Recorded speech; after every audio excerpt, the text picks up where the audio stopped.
el Ecuador sumido en la narcopolítica. El término narcopolítica se usa con más frecuencia últimamente.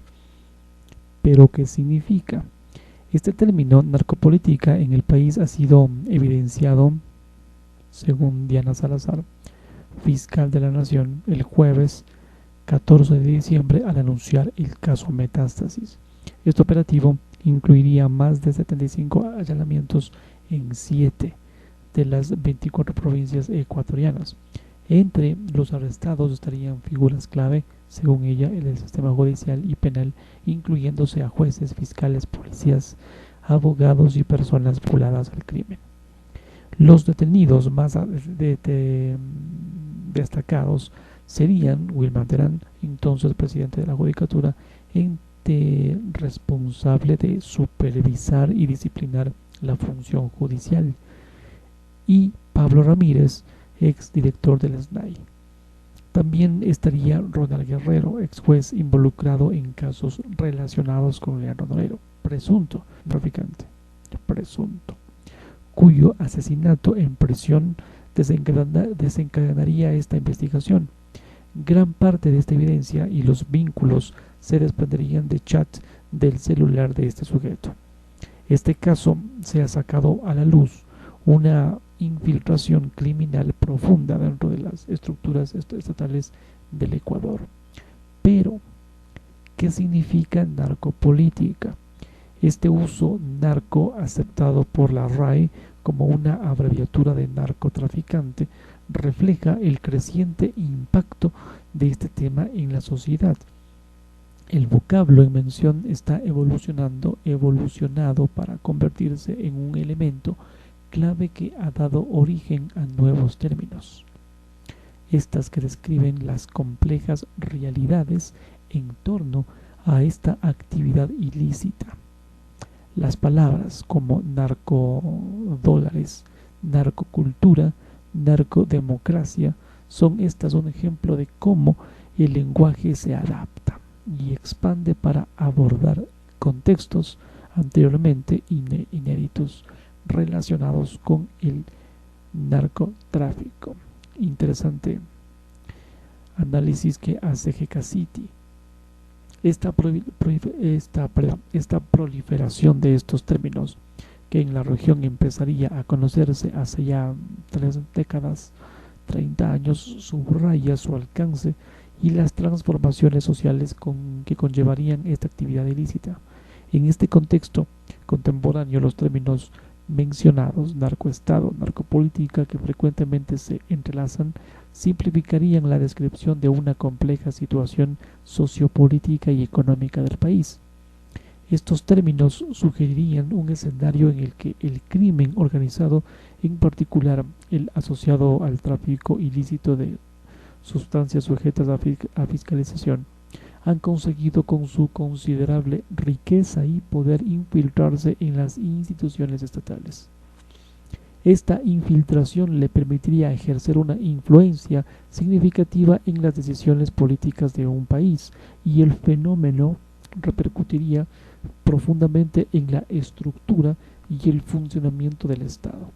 El término como tal, narcoestado, ha cobrado gran relevancia en el discurso global. Es empleado con frecuencia para caracterizar países implicados en la producción y tráfico de estas. Sin embargo, aunque estas los usan instituciones como la Oficina de Naciones Unidas contra estas sustancias y el crimen, UNODC, y funcionarios antinarcóticos, políticos y académicos, no existe un consenso o concepto claro de qué significa narcoestado. ¿El Ecuador se ha convertido en un narcoestado? En el mito narcoestado, el investigador francés del Centro National Research Scientifique, Pierre Arnaud Chauvi, más o menos, desarrolla los 3 criterios que considera más relevantes para definir este término. El criterio 1, que es la superficie dedicada a cultivos de drogas ilegales, se refiere a la proporción del terreno utilizado para cultivos ilícitos de drogas en relación con las tierras arables y cultivadas de un país. En el caso del Ecuador, este criterio no se cumple, ya que la mayoría de sus tierras están destinadas al cultivo de banano, camarones, caña de azúcar y arroz, en lugar de cultivo para la producción de estas sustancias. El criterio 2. El tamaño de la economía de drogas ilegales en relación con la economía general. La economía del Ecuador no depende exclusivamente del narcotráfico. Según el Centro Estratégico de Geopolítica, CELAG, se estima que en el 2021 se lavaron 3.500 millones de dólares en el sistema financiero ecuatoriano. Investigaciones periodísticas revelan que entre el 2% y el 5% del PIB anual del país está relacionado con el lavado de dinero. Sin embargo, estas cifras no demuestran una dependencia total de la economía ecuatoriana del narcotráfico, lo que esto descarta a Ecuador como narcoestado bajo este criterio. Criterio 3. El patrocinio estatal de la producción o tráfico de drogas ilegales tampoco se aplica al Ecuador, a diferencia de países como Corea del Norte, donde el Estado impulsa activamente la industria de drogas en el país. El cultivo y tráfico de sustancias ilícitas es ilegal y no cuenta con el respaldo gubernamental. Ahora, ¿en qué fase del narcoestado estamos? El ex diplomático y embajador estadounidense David C. Jordan, autor del libro Drugs, Politics, Beauty, Money and Democracy, identificó como etapas clave para clasificar un narcoestado. En su obra de 1999, Jordan delineó un marco detallado para entender cómo un país puede avanzar hacia la condición de narcoestado a través de estas fases o fases. Fase incipiente. Se define por sobornos dirigidos a funcionarios de bajo nivel, un aumento en el consumo generalizado de drogas y un crecimiento en el apoyo cultural hacia el consumo de estas sustancias. La fase 2, también se la denomina fase de desarrollo, se distingue por un aumento en el respaldo del gobierno hacia el consumo de drogas, y en esta etapa se observa una disminución en las iniciativas antidrogas en instituciones educativas y culturales y en una creciente infiltración o liderazgo de funcionarios proclives al narcotráfico en el gobierno, incluyendo a instituciones de seguridad. Fase 3 es considerada la más grave. Se caracteriza por una corrupción generalizada entre funcionarios públicos, policiales y judiciales en el ámbito local y regional, acompañada de un incremento en intimidaciones y asesinatos contra agentes estatales opositores. Esta etapa se define por el soborno masivo y una corrupción arraigada en varios sectores gubernamentales.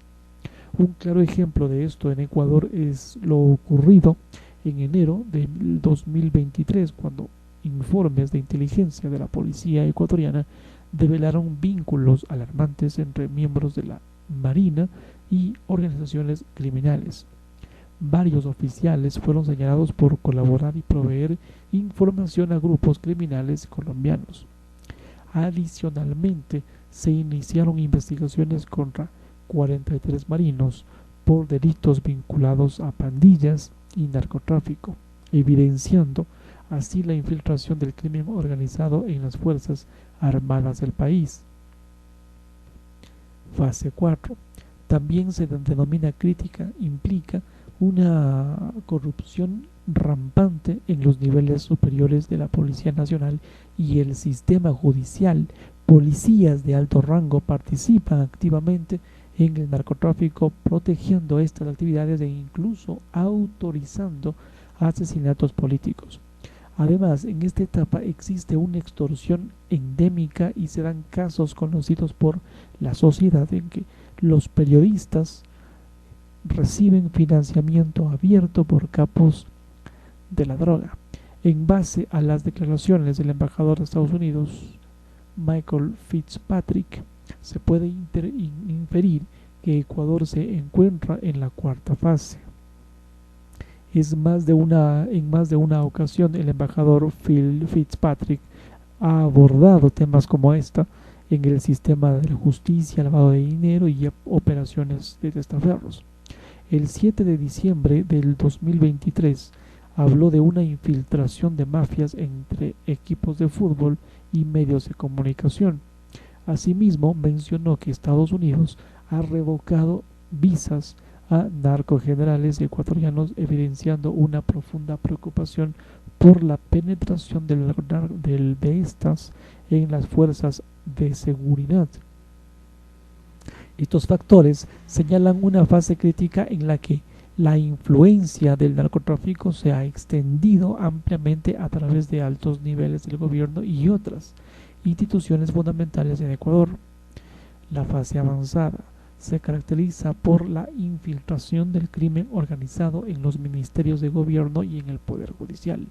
En esta fase, el presidente está rodeado de funcionarios implicados, sugiriendo una posible complicidad a nivel presidencial. Además, en la sociedad prevalece una falta de sorpresa ante estos hechos, señalando una normalización de la corrupción y la influencia del crimen organizado en las esferas más altas del gobierno.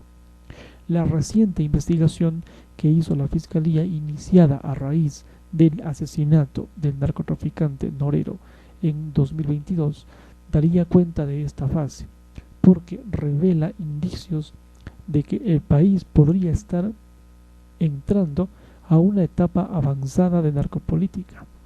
Esta investigación ha evidenciado la conexión de funcionarios y exfuncionarios con organizaciones criminales y ha destapado una extensa infiltración en el narcotráfico en el sistema judicial. Los criterios de narcoestado y la realidad del Ecuador, de acuerdo con la definición como tal propuesta por Pierre Arnaud Joby, Ecuador no encajaría en esta categoría. Joby argumenta que incluso en naciones cuyas economías se ven fuertemente impactadas por el tráfico de drogas, no necesariamente se cumple con estos criterios. Al considerar la clasificación de David Jordan y observa los recientes episodios de corrupción y la falta de control estatal sobre el narcotráfico, surge la posibilidad de que el Ecuador se ubique en la quinta etapa de un narcoestado, a pesar de no existir pruebas concretas que demostraran que el Estado ecuatoriano estaría oficialmente involucrado o promueva estas prácticas relacionadas con esta. Es esencial reconocer las tendencias e inquietudes que podrían llevarse al país hacia la situación. Podemos estar tranquilos.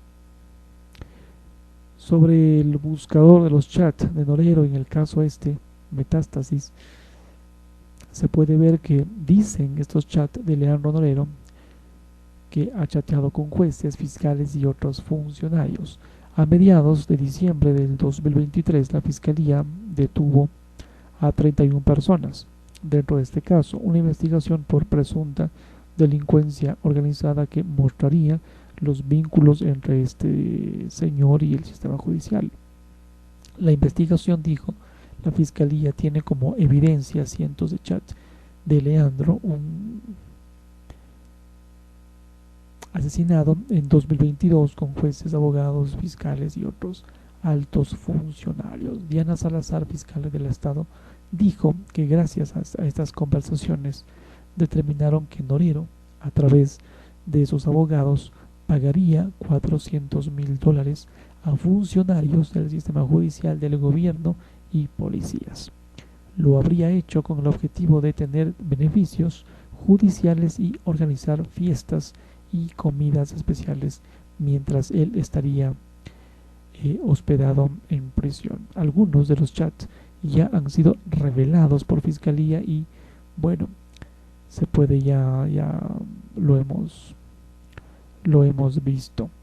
Pero ¿qué dicen los chats? Entre los chats divulgados por Fiscalía hay conversaciones con Norero y Javier Jordan, un hombre con varios procesos en su contra, incluyendo una trama de corrupción en el hospital Teodoro Maldonado Carbo, en el Instituto Ecuatoriano del IES en el sur de Guayaquil. En este caso, se investiga un presunto tráfico de influencias en compras públicas durante la pandemia del COVID. En los chats revelados por Fiscalía, Norero y Jordán hablaban de los procesos judiciales del ex vicepresidente Jorge Glass. Según Fiscalía, habría conversaciones en las que Norero aseguraría que la libertad de Jorge le costaría $250,000 y que este favorcito se lo cobrarían a Glass cuando él sea presidente. Norero y Jordán también hablarían de planes para vigilar a Fernando Villavicencio, candidato presidencial asesinado en agosto de 2023. Incluso en una de las conversaciones hablaban de callarlo. Además, Norero le pediría a Jordán fotos de Villavicencio de sus vehículos y le preguntaría dónde ubicarlo. En otras conversaciones, Norero y Jordán también discutirían otros negocios y pagos irregulares. En los chats encontrados después de la muerte de Norero, habría conversaciones con Wilman Terán, ex presidente del Consejo de la Judicatura, y a Alex Palacios, actual director provincial de la CJ. En estas conversaciones se discutirían presuntos beneficios judiciales para Norero. También habrían intercambios por mensaje con Daniel Salcedo, quien enfrentaría varios procesos judiciales, entre ellos por peculado, lavado de activos y delincuencia organizada. Norero y Salcedo hablaban sobre coimas para jueces, trabajos para la fiscalía o para la familia de Norero y sobre la relación de alias del patrón con las bandas criminales del país. Salcedo estaría prófugo de la justicia. ¿De qué se trata el caso Metástasis? Este es el nombre con el que la Fiscalía identificó a la investigación de una presunta red de delincuencia organizada de la que formarían parte policías, jueces, fiscales, abogados y hasta periodistas. En el mega super hiper operativo, que fue en 7 provincias, hubo 75 allanamientos y se confiscarían a más de $25,000 en efectivo. La Fiscalía dijo que después del asesinato de Norero, quien murió en un ataque mientras estaba en prisión en Cotopaxi, la investigación obtuvo su celular y otras cosas más que evidenciarían como parte de la investigación. En estas conversaciones, según la Fiscalía, encontraron evidencias de que Norero había montado su estrategia delictiva para evadir a la justicia con el apoyo de un grupito estructurado para estos fines. En esta red estarían involucrados Wilman Terán, presidente de la Judicatura en aquel entonces, y Pablo Ramírez, que es director del SNAI, en el gobierno de Guillermo Lasso. Emerson Curipayo, juez que liberó a Jorge Glass, y además de funcionarios de cortes provinciales de justicia del Consejo de la Judicatura de Guayas, Cotopaxi, Santo Domingo, de los Áchilas y Manabí. Otros funcionarios de la Fiscalía de Guayas y Santo Domingo de los Áchilas y también abogados, policías, entre otros. Leandro presuntamente fue uno de los principales proveedores financieros de unas bandas delictivas llamadas los Lobos, Tiguerones y los Chone Killers. Esta última organización armada fue creada por Norero en las estructuras de delincuencia organizada del país. Norero era conocido como alias el Patrón, después de evadir a la justicia por casi 2 décadas, 20 años. En mayo del 2022, Norero fue detenido en un operativo y le dictaron prisión preventiva por presunto lavado de activos, y ahí estuvo en la cárcel de Latacunga hasta el 2 de octubre del 2022. Fue asesinado en la 8ª masacre carcelaria de 2021.